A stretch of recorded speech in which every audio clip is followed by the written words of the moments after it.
Peace, peace, peace, peace. Give y'all a few seconds, few minutes to come on up in here. Recognize this technique? Peace to the family, peace to the family. Remember.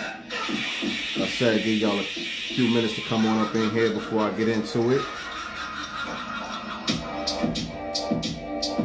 What up, Face? What's good, fam? What's good, what's good, what's good? Team Brody, what's good? Wolf Sisters. Peace, peace, peace. Okay, y'all coming on up in here. Share this out. Share this out right now. Let everybody know that I'm live so we can get into this thing. I ain't gonna be on here too long, but I got some game for y'all.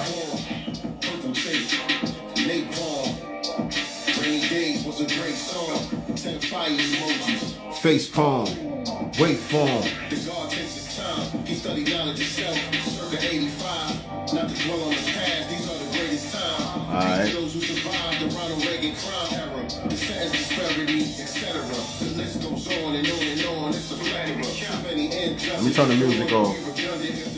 Even though it's my music, sometimes Instagram be on some BS. When I play my own music, I get it. They'll take my live down for playing my own music. So let me turn the music off before Instagram start getting on their bullshit. I ain't gonna be on here too long. Like I said, I just wanted to hop on here real quick and talk about some of the historically black towns around the U.S. that have been flooded that you all should know about. You know what I mean? But before I get into that, before I went live, before I started to go live, I saw a post on Instagram. Shout out to Raekwon the Chef. I think he's doing like some type of collaboration with Clarks, the Wallaby Clarks.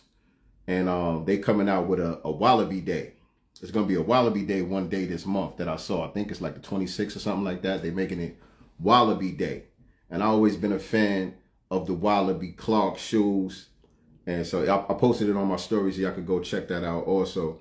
But yeah, before I get into what I wanted to talk about as far as the drowned towns, what's known as the drowned towns, all of these different historically black towns around the U.S. that have been flooded or destroyed by some other means in order to displace foundational black Americans in different instances. Before I get into that, I do want to talk a little bit about the Wallaby thing, man, because like I said, I'm a fan of the Wallaby Clark shoe.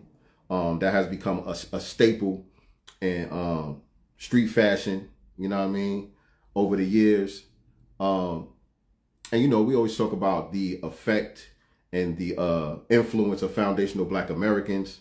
Something special about the swag that we have, the energy that we possess that makes things pop off. Now, when it comes to the Wallaby Clarks and Clarks in general, it's a little interesting because I have to give credit and props to the Jamaicans first and foremost. Shout out to the Yardman them, because they was the first ones that was really rocking the Clarks. And I have to start off by saying that and giving them their credit where credit is due. The Jamaicans were the first ones that was really rocking the Clarks heavy. Now, the shoe goes back to like the 1800s. The shoe's been around for a long time. The company been around for a long time.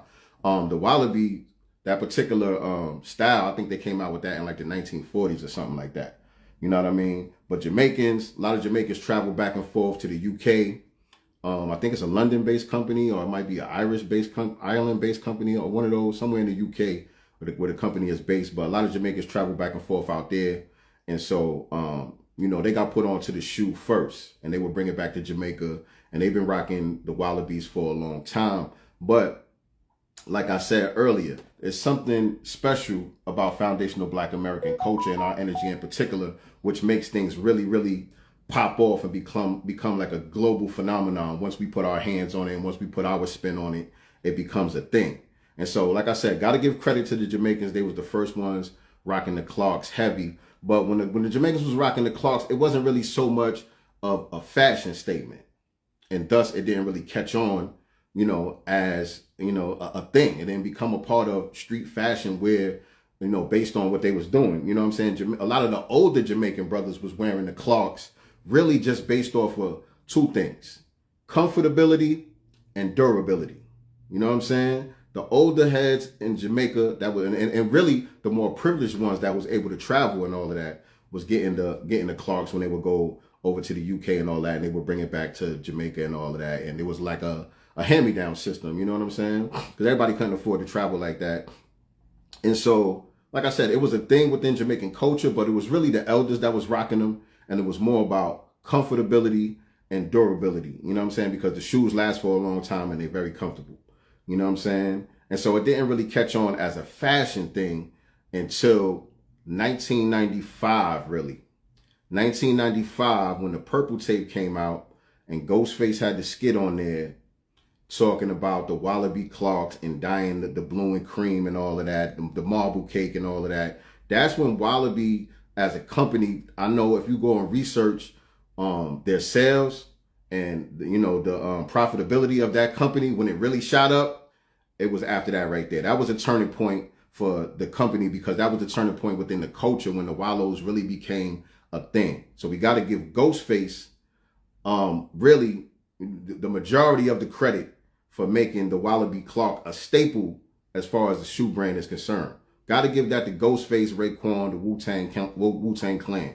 But Ghostface is the Wallaby champ, as many of you already know. But also we got to shout out Slick Rick, because before Ghostface really started shouting out the Wallabies and rocking the Wallabies like that, Slick Rick always used to rock the Wallows too, although it still didn't really become a thing. But Ghostface was definitely inspired by Slick Rick. And as you know, Slick Rick is, he's from the UK and he's of Jamaican descent.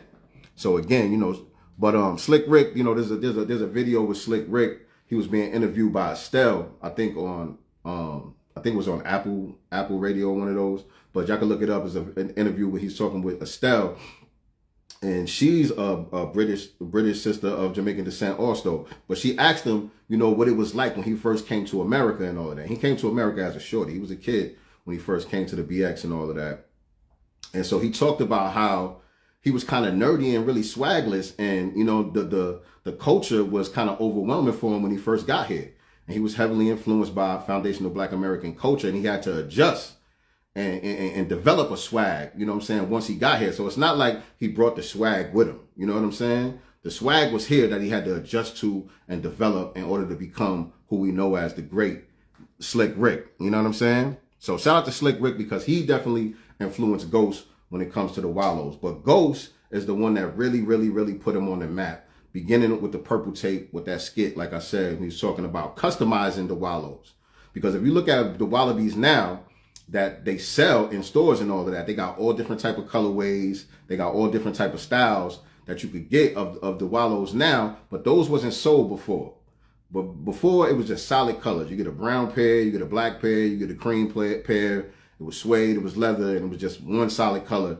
You know what I'm saying? But after Ghost really made that skit, and then when he came out with the Iron Man album, and they had the Wallows all over the color, the different colorways all over the cover of the Iron Man album, that's what made it a staple in street fashion and really took off and became a thing. So Ghost, he should have some stock in that company, man. We got to give credit to Ghost, man. But I just wanted to talk about that really quick before I get into what I really came on here to talk about, because I saw that on my way in here. But let me turn this fan on. Just a little bit.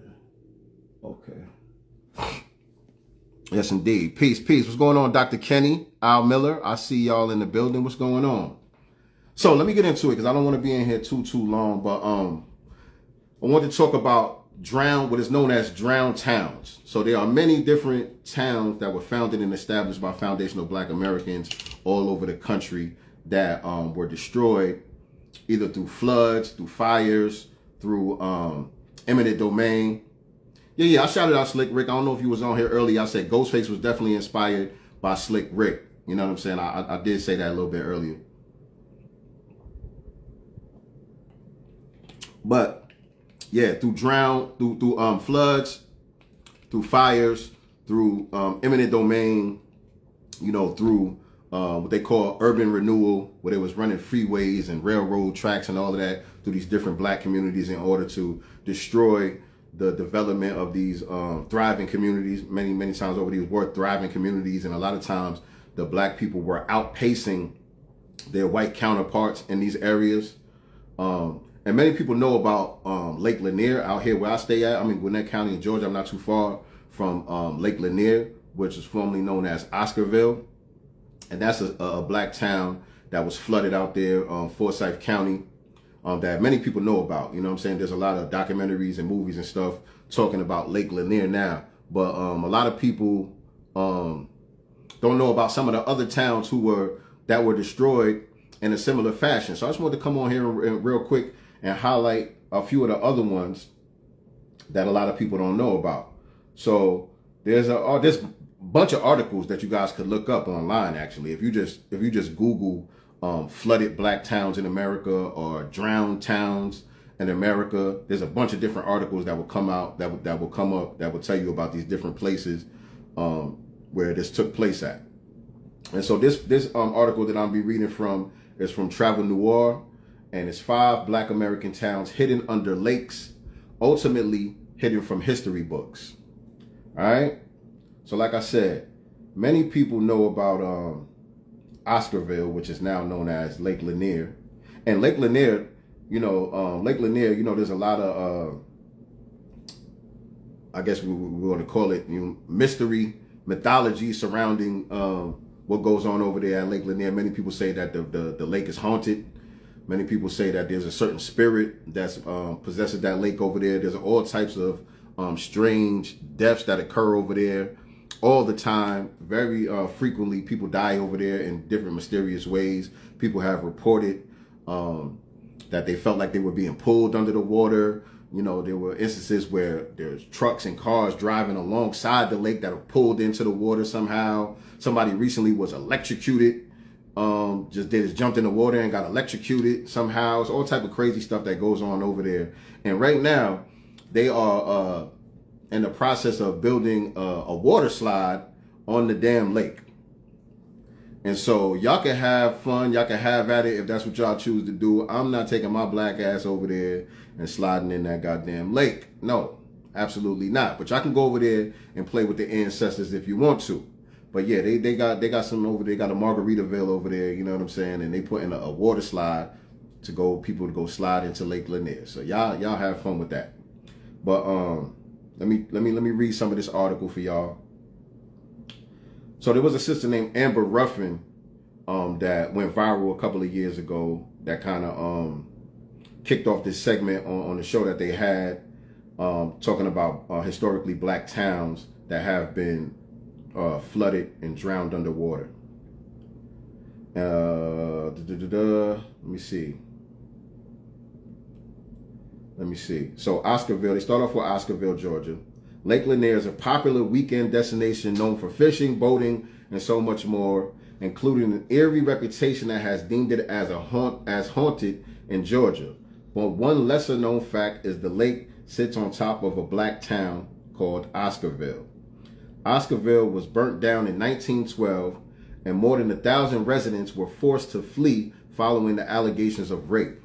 Of course, they always use that as a scapegoat. That's the same thing that they said happened in Tulsa, right? There was some allegations of some rape or some type of assault on a white woman, that they use as an excuse to cause that riot out there in Tulsa. They always use that.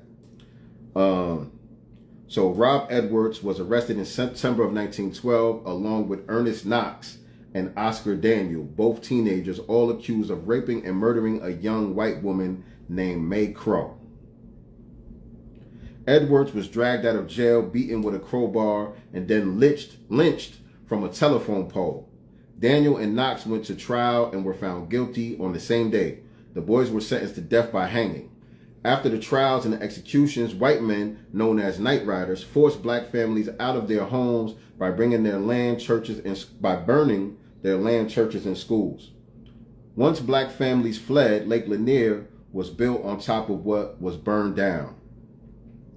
So the second town is a town called Cowaliga, I think is how you pronounce it. Cowaliga, Benson, Alabama. This town is in Alabama. I think it's called Cowaliga, Kowaliga.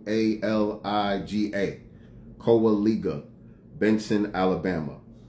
So it turns out Alabama's Lake Martin is built on a previous majority black town of Cowaliga.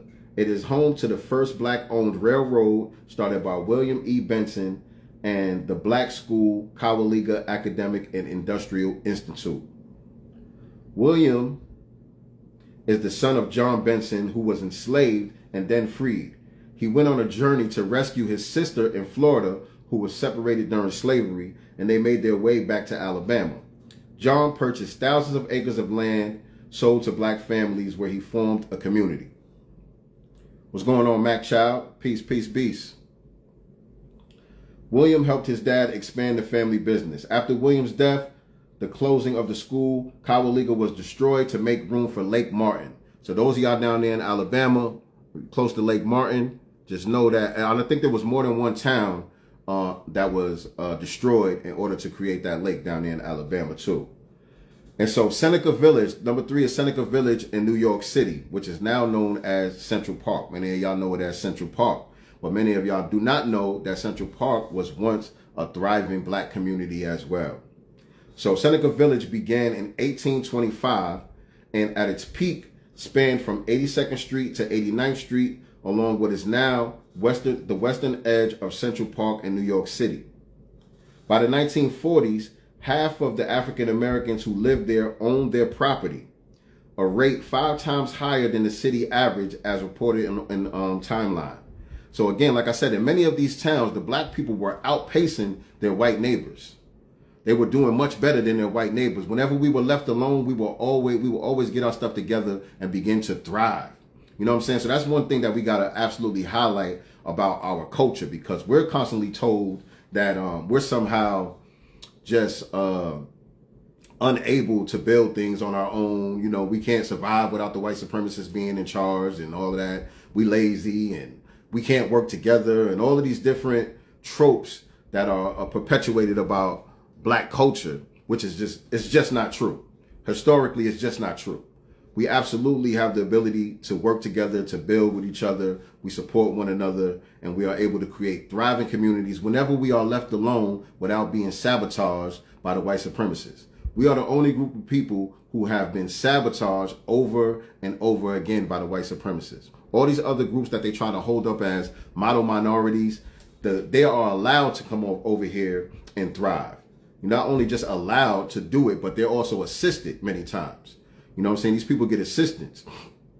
I saw something the other day where there was some Asian folks on Twitter. They're talking about how Asian people do so much better than black Americans when they come over here, and because, you know, they have a culture, a community, and they work together with each other and all of this stuff. And they don't complain and depend on the white man for this, that, and the third. They just kind of do things on their own and get it together, which is nonsense. You know what I'm saying? These people are not only, like I said, not only allowed, but also they are assisted many times over. Recently, quick story. Recently, I was in Publix, and I was behind this Asian couple checking out at Publix. Young Asian couple. They had 2 small children, a little baby and like a toddler. And I'm behind them on the line, and they checking out. They using WIC checks. They using the EBT card, and they were paying for some things with cash. So they had everything all organized, you know what I'm saying, what was going to pay for what, you know what I'm saying. I was behind them for a minute, and it was taking a minute for them to check out because they was paying for certain things with cash, they was paying for certain things with WIC checks, and they was paying for certain things with the EBT card. So I'm behind them, and I'm like, oh, okay, this is interesting, you know what I'm saying. I'm just waiting patiently or whatever, but I'm peeping like, oh, damn. You know, they don't look like they down bad or nothing, but interested. They got EBT, they got WIC checks and all of that. I'm like, okay, all right. But the kicker is, when we went outside, after we went through the line, shout out to Jay Boogie, what's going on, King? Peace. After we get through the line, we go outside, they hop into an Audi truck. They hop into like an up-to-date Audi truck. Now, many of y'all know, when you apply for public assistance and all of that, you're not allowed to make over a certain amount in order to qualify to get EBT and all of that stuff. Like, it's hard to qualify. Like, if you got 2 pennies to rub together, 9 times out of 10, you're going to get denied if you apply for public assistance. You know what I'm saying? They look all up in your business. They want to know everybody that you know. They want to see everybody's taxes, pay stubs. They want to know everything about you before they approve you to get any type of public assistance. You know what I'm saying? And if they come to see that anybody in the household, you know, is making 2 cents over the required amount, you're going to get denied. You know what I'm saying? So I'm looking like, how the hell these people, like I said, young Asian couple, two small children, they got EBT, they got WIC, all of that good stuff, and they go outside and hop into damn near a brand new Audi truck. I'm like, now how the hell does that work? Like I said, man, these people come over here, they get assisted, they get lifted up and held up as being so-called model minorities in order to undermine us. In order for white supremacy to maintain itself, they have to have a buffer class. They have to have a buffer class in between the white supremacists and us in order to maintain the system that they have of injustice. That's just the way that it works, man. You know what I mean? So the point of it is, don't buy into this bullshit about, black people just need to do better and it's our own culture. We are our worst enemy and we just can't get along with each other and work with one another and black people don't support other black people and all of that. All of that is nonsense. And these communities that I'm pointing out to y'all are historic examples of how we get down when we are left to our own devices. You know what I'm saying? Because all of these towns that we pointing out were thriving black towns and they were outdoing their white neighbors. You know what I'm saying? Prior to being sabotaged and ultimately destroyed. So number 4, we're moving on to number 4. I think I covered number 3, that was Seneca Village. Did I finish reading that? Let me see. Seneca Village began in 1825. It's still number 3, Seneca Village, talking about Central Park. I don't think I finished reading the whole thing. So Seneca Village began in 1825 and at its peak spanned from 82nd Street to 89th Street along what is now the western edge of Central Park in New York City. By the 1940s, half of the African Americans who lived there owned their property at a rate 5 times higher than the city average. All right. So in 1857, Seneca Village was torn down for the construction of Central Park. The only thing that remains is a commemorative plaque dedicated in 2001 to the Lost Village. All right. So number 4 is Susanna, Alabama. Susanna, Alabama was another thriving black community down there in Alabama. Hold on a second.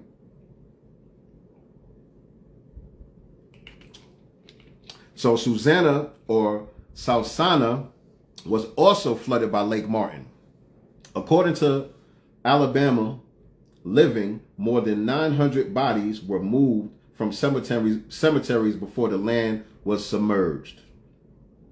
The town once included a gold mine, 2 mercantiles, a grist mill, a flour mill, a sawmill, and a blacksmith shop and a church. You know what I'm saying? So these people, they was pulling themselves up by their bootstraps over there. Then they came along and flooded that town along with the other town that I talked about earlier in order to create what is now Lake Martin.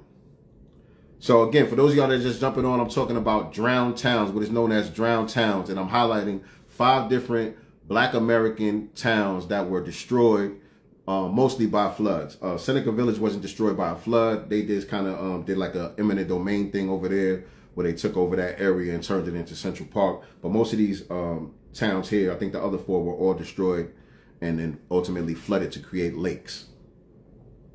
So number 5, and then I'm gonna get up out of here. Vanport, Oregon. Now, many of y'all, if y'all know about Oregon, first of all, was established by black folks. Where is it? Hold on a second.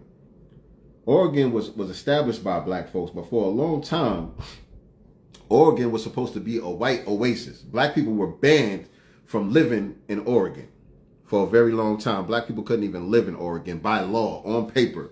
It was against the law for black people to live there. The black people that founded the place, they got ran up out of there, and they was trying to create a white oasis. They were sending postcards and everything all over Europe, inviting white people to come on over and let's create this white oasis over here in Oregon. This was supposed to be an all-white town. Even to this day, there's not very many black people in Oregon. I'm saying most of the black people out there are the athletes and shit, the college athletes and shit, and the prison population. But Vanport, Oregon. In the 1940s, Vanport was the center of a booming shipyard industry because of World War II and quickly became the second largest city in the state. But as World War II saw white males drafted to serve overseas, a labor shortage pulled a great migration of blacks from the South. With soldiers being drafted overseas to fight in the war, Oregon saw a labor shortage. This resulted in a great... My bad. These new workers needed places to live as as the Albina neighborhood was the only place where black people could live legally. It became too small for the growing population of black Americans, and Vanport was built as a temporary housing solution. At its peak, 40,000 residents, or 40%, were African American. But then, in 1948, massive flooding erupted in the neighborhood, and city officials didn't warn residents of the dangerously high water levels. Many didn't evacuate in time. A town was wiped out within a day. 18,500 families were displaced. More than a third were black American. Today, that area is known as Delta Park. Delta Park out there in Oregon. So y'all go check that out. And like I said, if y'all just go on Google and just put in flooded black towns, or what is known as drowned towns, you guys can find even more instances of different towns that were founded and built by foundational black Americans that were destroyed and ultimately flooded and turned into lakes and rivers and things of that nature. Not nature, because it's not natural, but you get my drift. You know what I mean? And so, yeah, like I said, a lot of people know about Lake Lanier. You know what I'm saying? There's a lot of documentaries, movies and stuff, and I'm talking about Lake Lanier. But there were different towns all over the country that were founded by black Americans that were destroyed in similar fashion. So I just wanted to come on here and highlight these 5. And so you guys go look up the other ones and spread the word. Tell your family, tell your friends about these other places, man. The point really to me is not just to highlight the wickedness of the white supremacists, but also just to talk about what really is black culture and how we really get down when we are left to our own devices. Because the theme that I see whenever I read about these different towns is that the black people were doing pretty well. The black people were always doing pretty well in these areas. And that was the reason for the sabotage, right? A lot of times they figure, oh, just let the niggas go over here and whatever. They put them somewhere where they think we just gonna just rot away somewhere and just be forgotten about or whatever. And the next thing you know, they turn around and we got all type of business developments and, you know what I'm saying, we thriving and doing well. And then, you know, the sabotage begins. And it's always, yes, Lake Martin, we just talked about that down in Alabama. We just talked about that. Lake Jordan in Alabama. Yes, indeed. Shout out to the King. The King thinking. Shout out to the King thinking. Yeah, we talked about a couple of those on here earlier. But like I said, there's even more that you guys can go do your own research and look up on your own. But I just wanted to highlight those 5 really quick before I get up out of here. I ain't been on Instagram Live in a while, so I needed an excuse to come on Instagram Live. So I figured I would highlight those 5 historically black towns that were destroyed by the white supremacists. And so, yeah, I'm about to get up out of here, fam. You guys, make sure you follow me on all social media platforms. I'm at Sincere Love to God. Also, make sure you subscribe on YouTube. Godcast Enterprises on YouTube. Me and my sister, Nicety Girl, we got Sincere Love to Godcast, where we go live over there usually every Sunday around 5 p.m. Eastern Standard Time. And on Wednesdays, we have the Black Business Showcase, where we highlight black businesses. We interview entrepreneurs and business owners and things of that nature. So if you guys, if any of y'all are business owners or entrepreneurs and you would like to have your business highlighted on our channel, hit me up in the DM, or you can send an email to godcastenterprises@gmail.com. godcastenterprises@gmail.com. Let us know what kind of business you got going on, and we'll see what we can do to get you on the schedule to be featured on the Black Business Showcase. But that's it for today, fam. I'll holler at y'all in a couple of days or whatever. I'll most likely see y'all this Sunday on Sincere Love to Godcast if I don't go live sometime before that. But I'm out of here. Peace and black love.